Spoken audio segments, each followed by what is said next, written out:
sini saya akan menjelaskan latar belakangnya.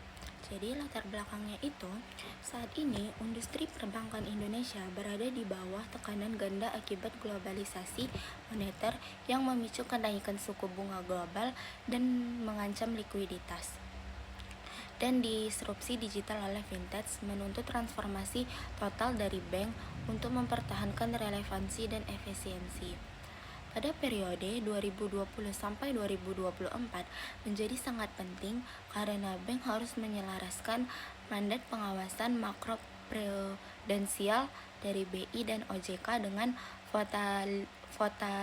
volatilitas pasar mengubah ancaman menjadi peluang, terutama melalui akselerasi digital untuk efisiensi dan perluasan inklusi keuangan. Untuk menganalisis respons strategis ini, penelitian ini menggunakan studi kasus komparatif dari 3 bank besar: Indonesia BCA efisiensi dana, BRI ekspansi inklusif dan digitalisasi, dan BSI diferensiasi syariah untuk mengidentifikasi faktor-faktor keberhasilan utama dan merumuskan rekomendasi kebijakan dan strategi perbankan lokal yang tepat. Selanjutnya, saya akan menjelaskan pengumpulan data literatur. Data komprehensif untuk analisis sektor perbankan yang mencakup aspek regulasi, keuangan, strategi global, dan digitalisasi dikumpulkan dari berbagai sumber regulator dari internal bank. Data dari regulator seperti Bank Indonesia, BI, dan Otoritas Jasa Keuangan atau OJK meliputi aset, DPK, kredit, NPL, serta kebijakan makroprudensial dan panduan regulasi.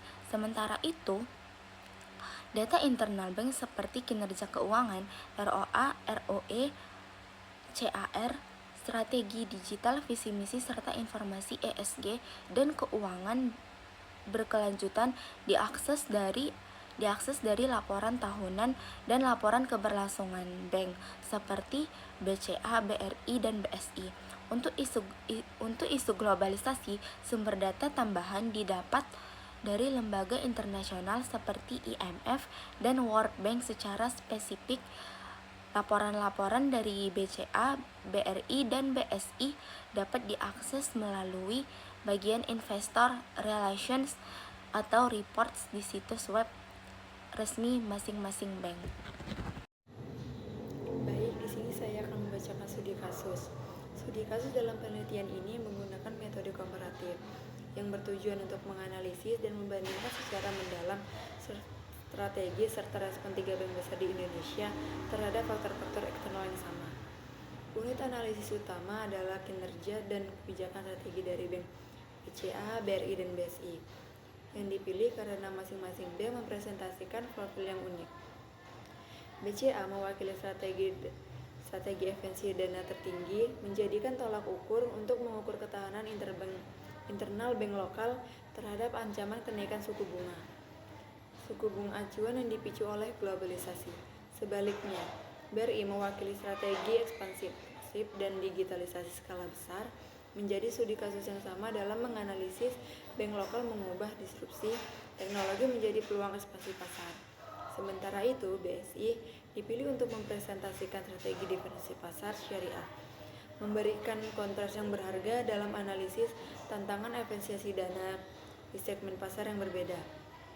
Studi kasus ini komparatif mencakup data strategis dari tahun 2020 hingga tahun 2024. Periode ini sangat krusial karena mencakup siklus kenaikan suku bunga global dan akselerasi digital yang secara langsung menguji kekuatan inti dan tantangan unik setiap bank, sehingga memungkinkan perumusan kebijakan yang spesifik dan tepat sasaran.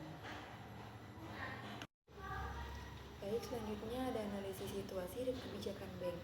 3 bank besar di Indonesia seperti BRI, BCA, dan BSI menunjukkan proses strategis yang berbeda terhadap dinamika pasar dan regulasi, sambil menghadapi tekanan ganda dari kenaikan suku bunga global dan persaingan digital. BRI fokus pada mandat inklusi, manfaatkan dukungan pemerintah untuk kredit murah bagi koperasi desa, dan mengelola risiko kredit mikro pasca penghentian restrukturisasi COVID-19 dengan kekuatan utama pada jaringan luas dan digitalisasi UMKM. Sementara itu, BCA memprioritaskan keuangan berkelanjutan dan responsible financing, memperluas layanan digital dan fisik ke daerah terpencil, serta mengintegrasikan risiko ESG dalam proses kredit.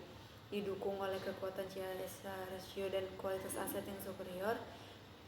Terakhir, BSI memanfaatkan keunggulan sebagai bank syariah dan berfokus pada pembiayaan hijau dan sosial, meningkatkan literasi keuangan syariah dan sesuai OJK, dan menggunakan nilai-nilai syariah untuk memperluas aksa pasar.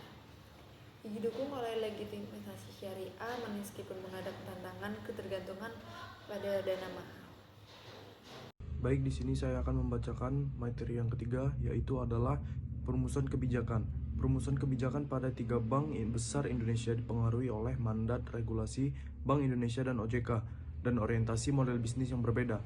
BRI berfokus pada penguatan sektor UMKM dan inklusi keuangan melalui sinergi program pemerintah atau KUR, ekosistem digital BRIMO dan BRILink, serta penerapan manajemen risiko yang kehati-hatian pasca restrukturisasi kredit COVID-19.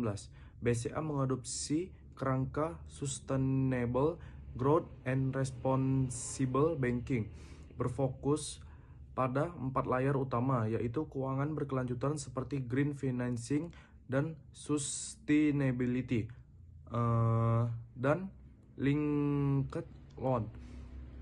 Perluasan inklusi dan literasi keuangan termasuk daerah 3T, serta transformasi dan manajemen risiko digital.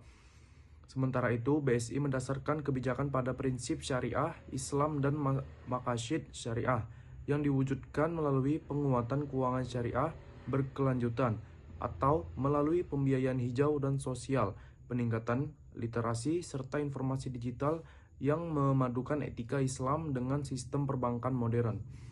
Dan selanjutnya itu ada tantangan dan peluang. Jadi di sini ada tabel yang bisa teman-teman lihat semua, yang berisi tentang data-data BRI, internal, bobot, rating, dan skor. Mungkin itu saja yang bisa saya sampaikan. Terima kasih. Baik, selanjutnya saya akan menjelaskan tentang BCA. Bisa dilihat dari gambar yang ada di samping saya. Analisis ini menunjukkan bahwa BCA berada dalam posisi yang sangat baik. Mereka punya banyak kekuatan, di mana 2,2 dan relatif sedikit kelemahan, yaitu 0,75. Lingkungan pasar sangat mendukung BCA. Mereka punya banyak peluang 1,8 dan relatif sedikit ancaman 0,85. Perusahaan yang memiliki skor IFAS dan EFAS tinggi seperti BCA dalam data ini biasanya berada dalam posisi untuk tumbuh secara agresif dengan memanfaatkan kekuatan internal untuk menangkap peluang eksternal.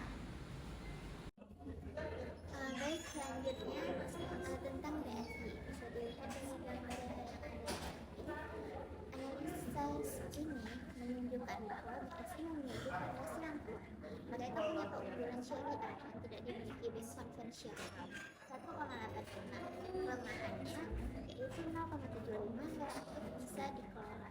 Kondisi pasar menguntungkan BSI. Mereka didukung oleh regulasi dan permintaan pasar yang meningkat, yaitu 1,7. Meskipun persaingan dan isu suku bunga global menjadi tantangan yang perlu diatasin, yaitu 1. Perusahaan dengan skor IFAS dan EFAS yang tinggi seperti BSI dalam data ini berada di kuadran strategi pertumbuhan atau agresif. Artinya, BSI harus memanfaatkan kekuatan inti syariahnya untuk merebut peluang pasar, terutama di bidang digital dan keuangan hijau. Baik, di sini saya akan menjelaskan mengenai keunggulan bank. Dapat dilihat dari tabel ini, Bank BCA, BRI, dan BSI diambil dari total EFAS dan IFAS-nya diambil dari tabel sebelumnya. Lalu total akhir diambil dari total IFAS ditambah dengan total EFAS. Dan untuk inti dari keunggulan masing-masing bank tersebut dapat saya jelaskan. Yang pertama, Bank BCA. Bank BCA memiliki keunggulan yang efisiensi terhadap biaya dana atau CASA.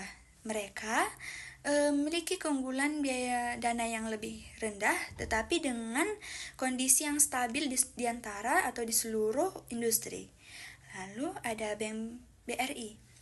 Bank BRI, mereka memiliki ekspansi digital inklusif atau BRIMO, di mana layanan BRIMO ini dapat menjangkau seluruh UMKM yang belum terlayani sebelumnya. Sehingga dengan adanya layanan BRIMO, UMKM sebelumnya yang belum terlayani dapat terlayani dengan layanan BRIMO tersebut. Karena layanan BRIMO tersebut hanya dapat digunakan melalui HP, yaitu seperti aplikasi. Lalu ada BSI. Keunggulan dari Bank BSI itu diferensi pasar syariah yang unik dan didukung oleh regulasi dan komunitas-komunitas, sehingga mereka dapat membuat pasar baru yang lebih besar begitu. Selanjutnya itu ada respon kebijakan dan strategi perbankan. Yang pertama itu Bank BCA, di mana Bank BCA itu berfokus pada keamanan layanan digital dan perluasan akses ke seluruh daerah-daerah 3T yang terpencil, terdepan, dan tertinggal, sehingga daerah-daerah tersebut dapat memiliki pertumbuhan ekonomi yang berkelanjutan.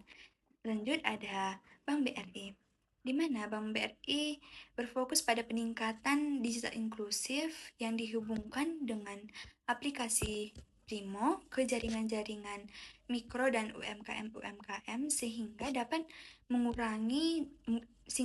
digunakan untuk mengurangi risiko kredit. Selanjutnya ada Bank BSI. Bank BSI ini berfokus pada peningkatan biaya dana murah berbasis syariah, literasi keuangan berbasis syariah, dan mendorong peningkatan pembiayaan hijau dan sosial.